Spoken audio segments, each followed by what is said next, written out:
through synthesizing a complicated array of other people's ideas. Anyway, when I see a painting like that, or a show of a painting like that I don't understand what they're doing, what they're trying to do, or why, and it still has that enormous an impact on me, that's the kind of thing you have to chase. I mean, because art is about mystery. And nobody's interested in doing something we know about. The artists don't do that. The more they learn, the more they're interested in what haven't I learned. One of my biggest influences was Paul George's. Paul George's was also extremely counterculture painter, a very popular teacher, but he did figurative paintings of mythology and, superheroes and gods flying around in the sky. Huge paintings. Bizarre paintings. Everything the opposite of what an artist at that time was supposed to do, these 80s and 90s were talking about. And I went to his studio. He lived just a couple blocks from me in Tribeca. I went to his studio. And he showed me all his paintings. It was amazing. He let me pull out all of his work out of this huge loft in Morgan Street. And we talked a little bit, and, about what he was trying to do, and his ideas about scale were very complicated. He had very complicated ideas about color. And I said, well, it's just amazing what you've done. He said, yeah, if only I could figure out why. He couldn't figure out what it was he was trying to. He didn't know why he was doing it. He had no idea why he was doing it. It wasn't like any of the subjects were important to him. They weren't at all. He wasn't even interested in the subject. He just wanted to be able to paint that. And so what he was chasing was the ability to do something which he didn't understand how to do. And artists, that's what they tend to do. I mean, so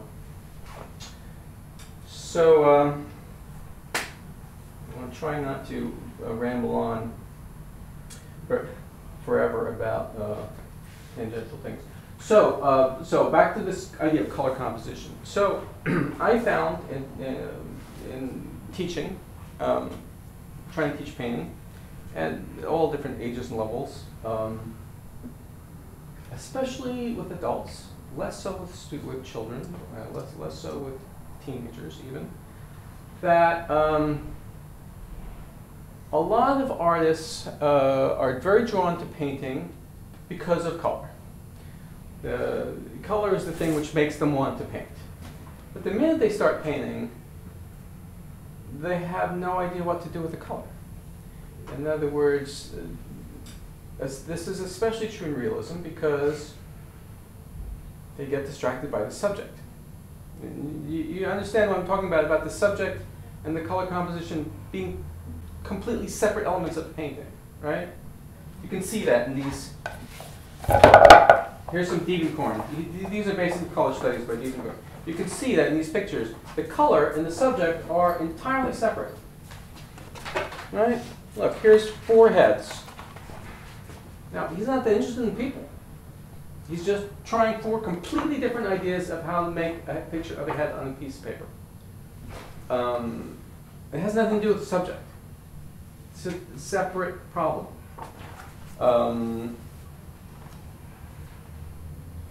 The most common way that modernists have tried to deal with color is by taking it away.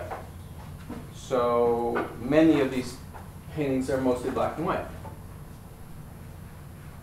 Paul Reska was a student of Hans Hofmann, very famous colorist from the Bauhaus in Germany, very famous teacher.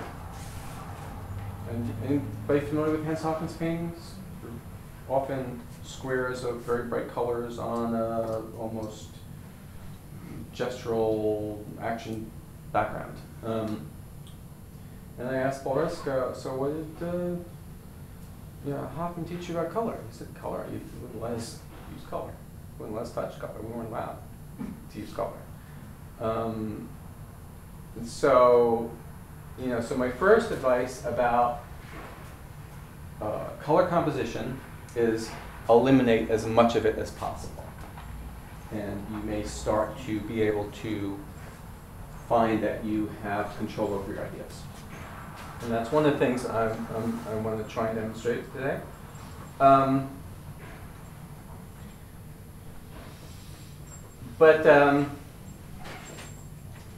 Another important idea to this concept of color composition is the idea that colors are agents on their own. All right, so often one of the problems that people have painting, especially painting subject, especially painting realism, is that they try to use color only to describe the subject that they're painting. And the problem with that is that our experience of pictures is not a photographic one. There are very close parallels in many ways between the way we see and the way the camera sees. There's a whole books have been written about the similarities, but the differences are very, very important. And so anybody here at all familiar with digital imaging technology? Anybody here do Photoshop or anything like that? Anybody who's a photographer, of course, does, but certainly anybody works in printing or media or anything like that. Well, in digital imaging, there are two different kinds of images. One is called a bitmap image, or a raster image, and the other one's called a vector image. Are you all familiar with those distinctions? No? Well, these are two completely different systems computers have for recording a picture. The raster image, or bitmap image, is simply a map of information. All right? It's a description of every pixel in the picture, and it's a description of quantitatively of how much of each of three colors of light are in that uniform square. That's called a raster image. But then there's this other kind of image called a vector image. The vector image is entirely described in the computer by mathematical formulas. It's just mathematics. There's no description of any pixels. In fact, there are no pixels in the file. It's converted into pixels on the screen, but in the file, it's not a map of pixels. It's a description of the direction of each line. It's a description of the color of an area as geometry. Do you all understand what I'm saying? The reason they have vector images is because they are size independent. The resolution is size independent. So they're just as sharp if you make the image 20 feet high as if you make it 5 inches. So all of the billboards that you see, all the type you ever see, all type is all vector images. Okay, because if you blow up type, it's just as sharp. You know, it never pixelates because it's not a map of pixels. So the images in our head are like that. Okay, so here's the idea I'm trying to say about the way we see. I said that at my last lecture, and where Sandrotsky was there, I said that I didn't really believe that people can remember pictures. He was very upset. We're not quite the same generation, Stan, but he was very upset, and he said, I can remember everything about the 3rd of May. You all know what the 3rd of May is, famous painting by Goya. And I said, yeah, of course you can remember the painting. I can remember too. Who can forget it? You could draw me a picture of that painting, and it would be like the painting. It would be very like the painting. I could do that too. I could make you drawing that picture. It would have a lot of similarities to the painting.